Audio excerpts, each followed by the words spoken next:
The Department of Public Health and Human Services is pleased to bring you Aging Horizons. Medicare, Medicaid, Social Security, fraud, legal issues, veterans benefits, and caregiving. Aging Horizons is a program dedicated to inform and prepare Montanans on these timely issues, making a difference to you and your loved ones. Here now is today's program host. Hi folks, and welcome to Aging Horizons. On today's show, we'll be talking about pet therapy, particularly doggies. The Poochies are wonderful. There's a program out there that they will take their dogs into your organization, your schools, maybe a high-stress situation, so people can calm down a little bit. We'll talk about what the program is, how maybe your Poochie can do it and be enrolled, and so much more. So stay tuned. Hey caregivers, did you know that respite time is your time? How will you spend it? We love to get outdoors, so if we have any free time, that's pretty much where you can find us. Bailey Tolson, East Helena. We love to hike. Any chance we get, we're out there. And of course, there's always date night. Montana Lifespan Respite. Respite for caregivers. It's okay to need it. It's okay to want it. It's okay to get it. To learn if you're eligible, call 1-800-224-6034. We love date night. Medicare loses $60 million in Montana each year, $70 billion nationally. Medicare processes 4.5 million claims a day. They don't know who your doctor is, but you do. Mistakes can happen. Read your Medicare statements and call Montana Senior Medicare Patrol if you see anything unexpected. 1-800-551-3191. This project is supported by a grant by the Administration for Community Living.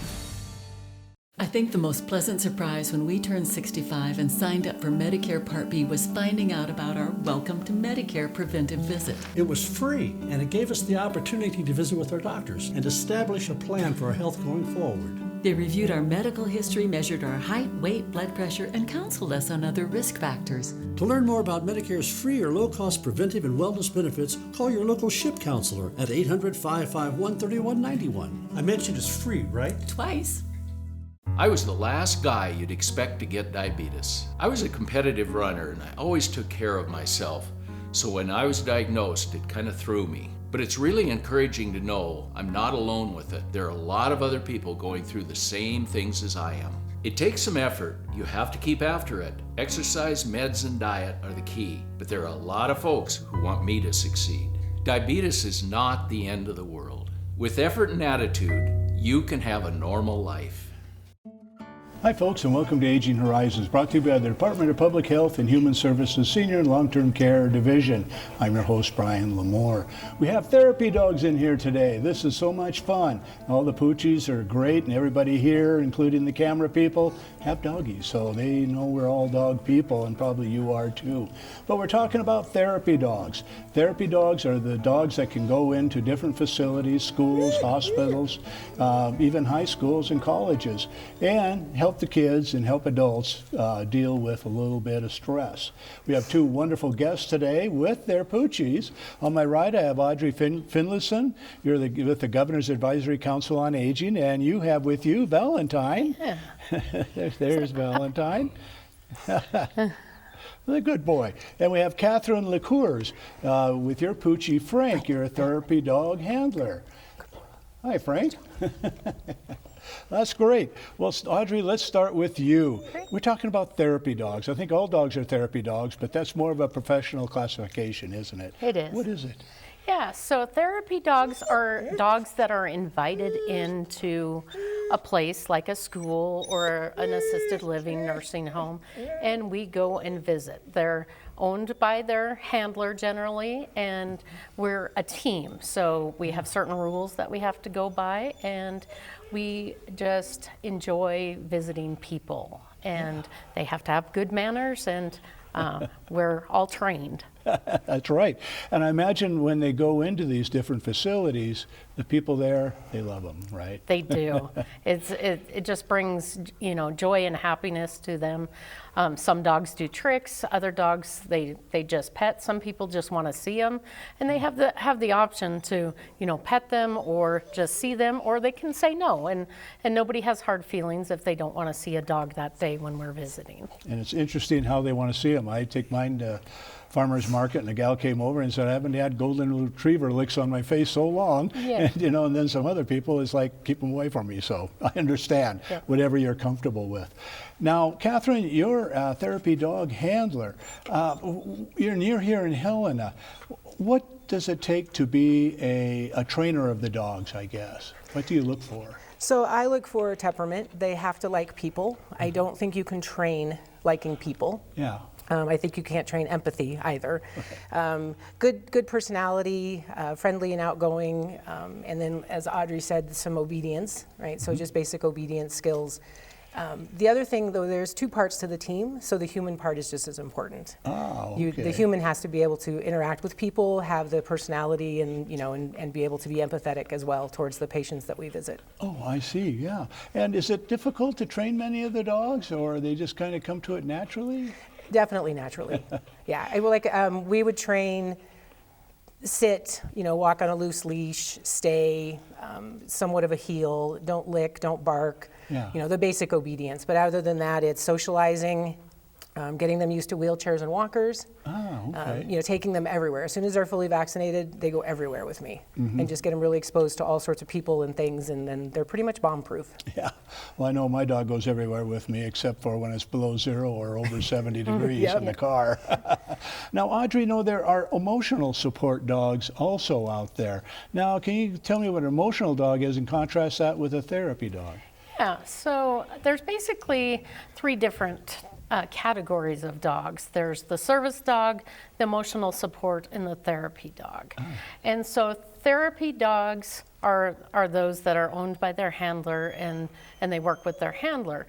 Emotional support dogs are owned by a person, but they don't have the same rights as other dogs. So they're there for the person. They're not covered under ADA like a service dog is. Service dogs can be trained by a handler or trained by somebody else, and they're covered under the Americans for Disability Act. And so it's just really important that people don't say, hey, my dog is a service dog or my dog is a therapy dog when they're not. All dogs are important and all animals are important, but it's good to represent yourself properly, and we go through special training and we're certified as a therapy dog team. And so we just want people to understand that, we've worked hard on training our dogs and following the rules. An emotional support dog is very important. It provides that love and support to that individual in the home, but they don't have rights to go out in public. In public. Yeah. Okay, and Catherine, when you were training a dog, how rigorous is the training? I mean, how long is it? And I guess dogs and owners pass, but some don't. That is true. The training is, like I said, the basic obedience, and then we actually do go into facilities to see them at work once the tester is comfortable and knows that they will at least be safe enough to take into a facility. So at the facility, then they would be tested for approaching a person, not jumping on people, not barking, not showing any nervous behavior. So then there's just then there would be a test of an observer watching to make sure that the dog is friendly and able to be petted and behaves appropriately. And then the handler also, again, has to pass certain tests, right? They need to be friendly and understanding their dog, and they need to be aware of their dog's stress level, or if they're uncomfortable, or if they're doing great. Yeah. Now, is this training available basically throughout Montana, or is there only certain places, times? There are certain trainers that will help you get the therapy dog certification, but again, I think just basic obedience, and there's AKC has a canine good citizen test. That there's a really good test to see if the dog would be a good therapy candidate. Oh, that's great. Well, we've got a telephone number and a website on the screen if you're interested in either training or maybe having some of these poochies come to your facility or meet with your people. They're just wonderful. Dogs are good therapy 24 hours a day. I know mine certainly is for me. We'll talk more about this in a few moments, so stay tuned. We'll be right back.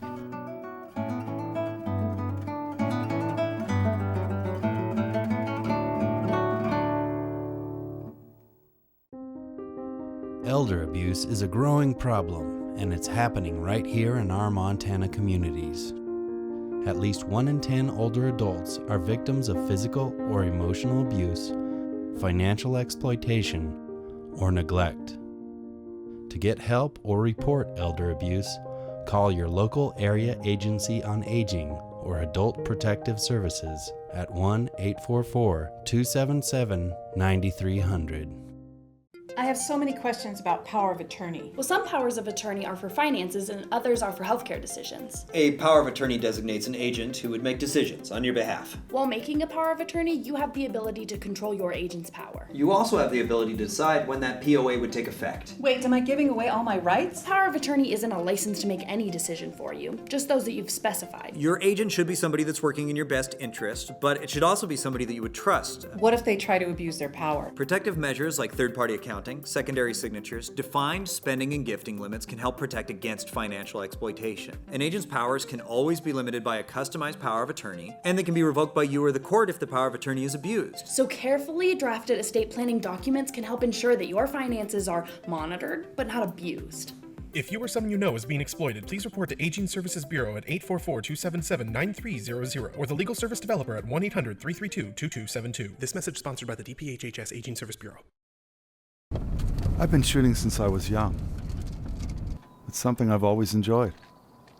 I wasn't feeling like myself, but my friend noticed. He asked if he could hold onto my guns temporarily.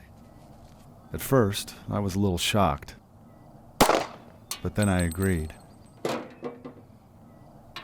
I think he saved my life that day.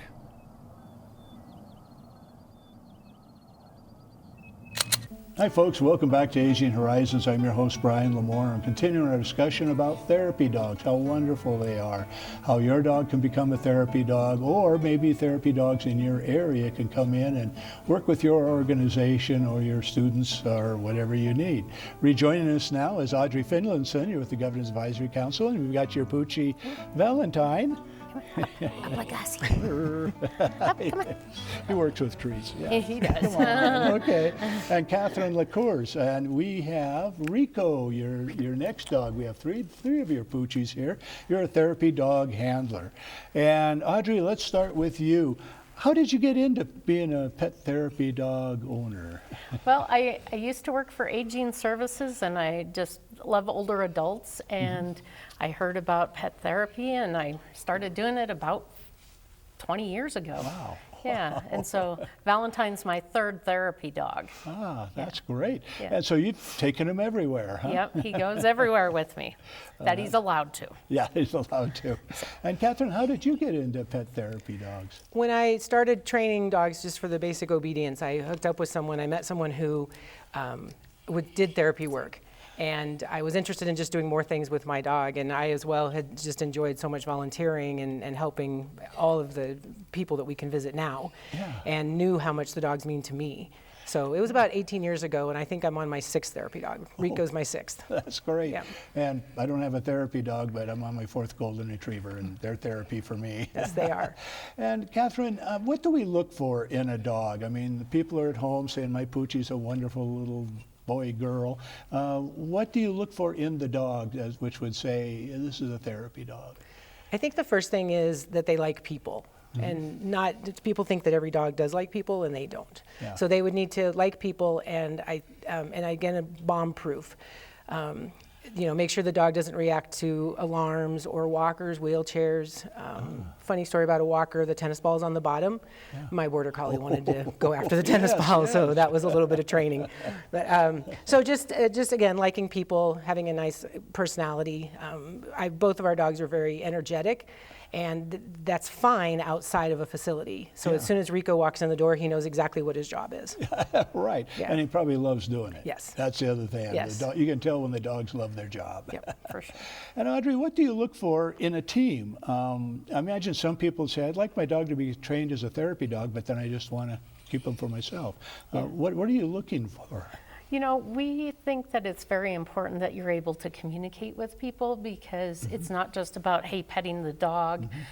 You have to kind of engage them. We go to the hospital in Great Falls, and the people are in rehab, they're not feeling good. And, if we can take just even a minute to help them not feel that pain or be able to feel better just for a moment. So it's being able to engage them, but it's also knowing your dog. And there's been times where I'm like, hey, Valentine and I are going to need to leave because he's just, he needs to go outside, or he has something that is going on with him and he's just not feeling great about being a therapy dog at that moment. So. I imagine you go into hospitals or nursing homes that the environment with all the smells and everything that's going on could be, I don't know, want to say confusing for a dog? I don't know. It definitely can. And one time we came in and there was a little girl about 4 years old walking, and she had something in her arm, and I thought it was a doll. Well, it was a piece of chicken, and she was just right his height, and he looked over and I leave it, and he did, he left it, but he could have grabbed that out of her arm, and it was a deal. Would have scared her for life. Yeah, and we don't want that to happen. No. And Catherine, can you contrast what a therapy dog is versus a service dog, and where they can go, and maybe how they serve their clients? Sure. So a therapy dog is handled by an individual, and the therapy dogs, I explain it as therapy dogs are there for everybody else. So they visit everybody. I always tease the hospital staff, we're here for staff too. So they visit everyone. A service dog provides a medical service to the person that is handling them. So they're on the job. And unfortunately, we wear vests as well, and sometimes people get confused by that because most service dogs also have the working vest. Yes. And they are allowed anywhere, restaurants, grocery stores. They cannot be discriminated against for housing because those are a medical alert. They're a medical reason for that dog. PTSD sufferers is actually starting to be able to have their dogs certified as service dogs. A lot of people will think of it as the seeing eye dog or the hearing dogs. Yeah. So service dogs can take all shapes and sizes, but their job is to take care of their handler. So they are not to be petted and they are not social. And many times I imagine they are trained by organizations for specific therapy or duties. Correct. Oh, that's interesting. And they're pretty expensive, aren't they? I had a friend who did the boot camp for the puppies, and I think the ratio is 1 in 6. 1 out of 6 puppies actually can make it even to get to becoming a service dog. Oh, wow. And Audrey, what are there particular breeds of dogs that are a little more amenable to being a therapy dog? I think that's a great question, Brian. And any dog can be a therapy dog. We've had golden retrievers, we've had mixed breed dogs. You can have a pit bull, or one of the dogs that's considered to be more like an aggressive breed. They can be a therapy dog. They just have to have the right temperament. Right. We have dogs that are Weimaraners and Whippets and Italian Greyhounds and Lhasa Apsos. So little dogs, big dogs, any size dog can be a therapy dog. They just have to have that great temperament. Temperament, and the person too. Well, now we're drawing to a close on our second segment so quickly here, but we've been talking about therapy dogs and contrasting them with service dogs. You probably have a Poochie beside you maybe. It could be possibly a therapy dog. There's some training, there's some opportunities. We have the websites and telephone numbers on the screen. Give them a call to see if you would like to be eligible to take your Poochie around and share the therapy. We'll be right back.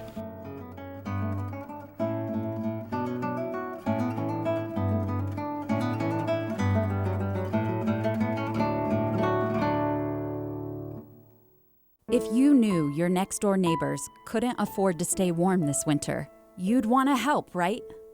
Thousands of our fellow Montanans and Montana businesses are stepping up with a tax-deductible donation to Energy Share Montana, a nonprofit that helps more than 3,000 of your Montana neighbors stay warm this winter. Find out how you can help. Call 888-779-7589 or go to EnergyShareMT.com. Thanks, Montana. Can you say ombudsman? Ombudsman. Ombudsman? Uma Doodlesman? Fortunately, you don't have to say it right to get the help of a long-term care ombudsman. If you or a loved one reside in assisted living or long-term care, an ombudsman can help resolve any issue. And these services are completely free and confidential. Now, why don't you try that again? Ombudsman.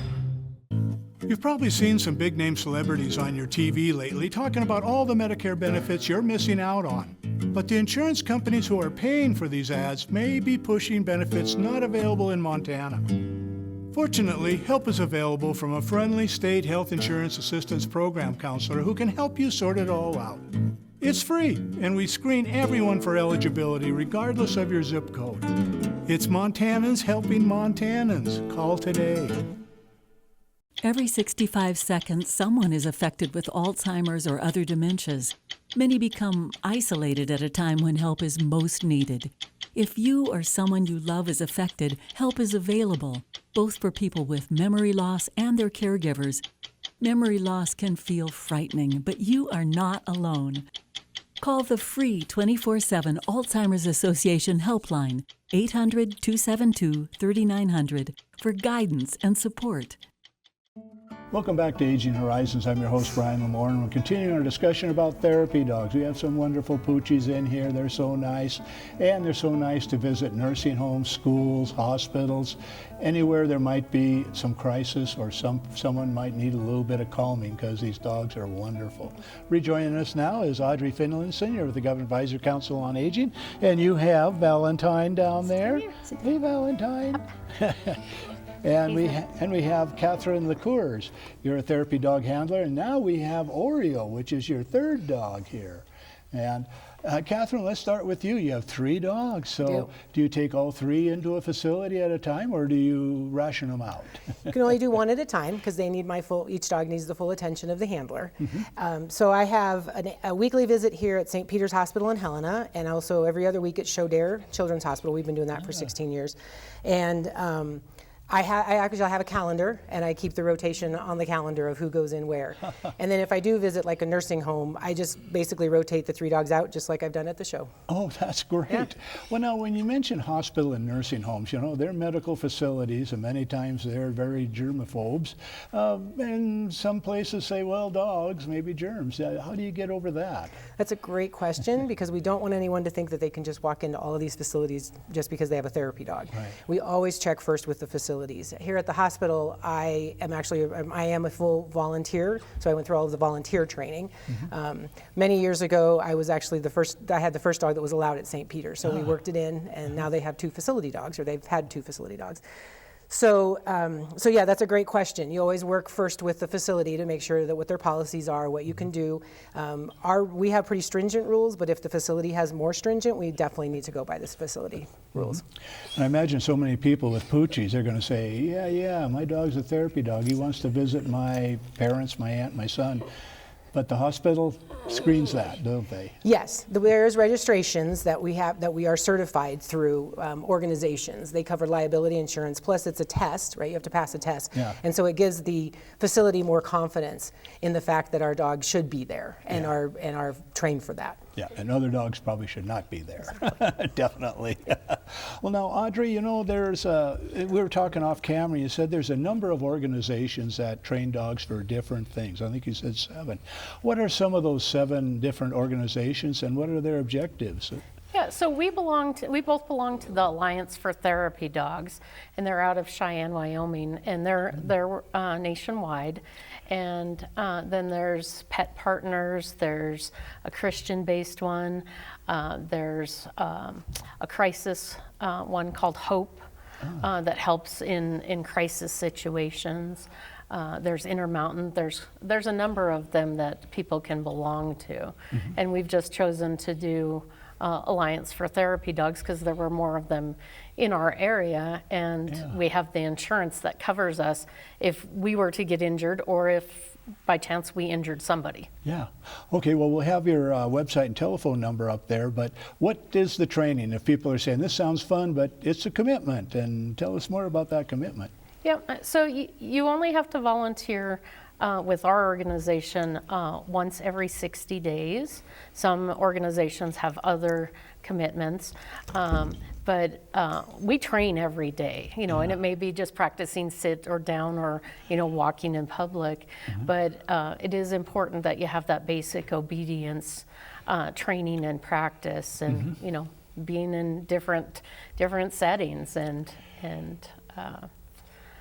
So yeah. Yeah. Well, is a lot of it study at home, or is it working, I'll say, with you or Catherine as a trainer? Yeah, I think that it's important to talk to other people that have been therapy teams, and I think it's important to have that obedience training, but they can definitely contact one of the numbers on the screen with the websites or whatnot, or look us up too. Okay. Now, Catherine, we've mentioned off camera about crisis teams with a dog. What is a crisis team? And that takes a little bit more trained dog or calmer dog, maybe? Yes, so there is an elite group, I call them, of therapy dogs that travel across the country. Unfortunately, some of our major tragedies in the United States, but the dogs have been there, 9/11 or the Oklahoma bombings. And they actually have pilots and planes that volunteer and donate their time and their planes to get the dogs to so we don't fly commercial, right? So the dogs don't have to fly commercial, and they can fly in the plane and get them to these locations. I am hoping to do that when I retire. Right now I wouldn't be able to commit what they need, you know, in the time and be able to just drop everything and go.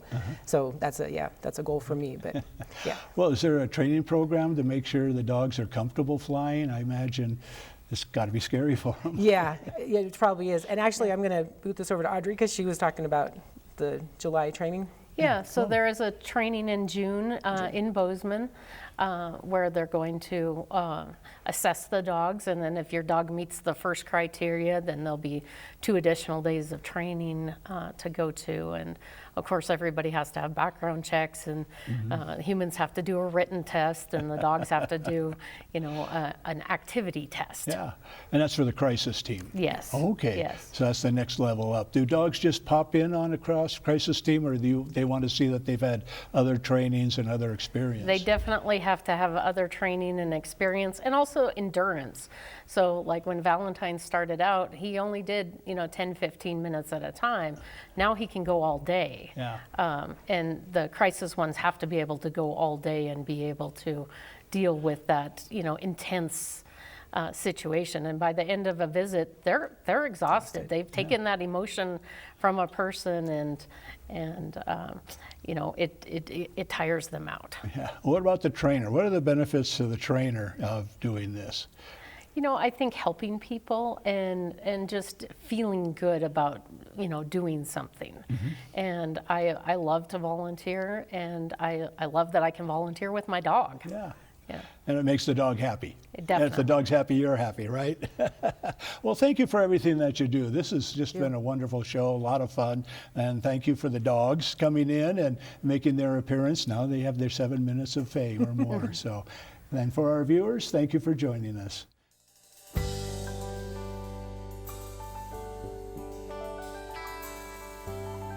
Special thanks to the Department of Public Health and Human Services for their continued support. Hosts on Aging Horizons are program specialists at the Montana Office on Aging. Production facilities provided by Video Express Productions. For more information about Aging Horizons, call the Department of Public Health and Human Services toll-free at 800-332-2272.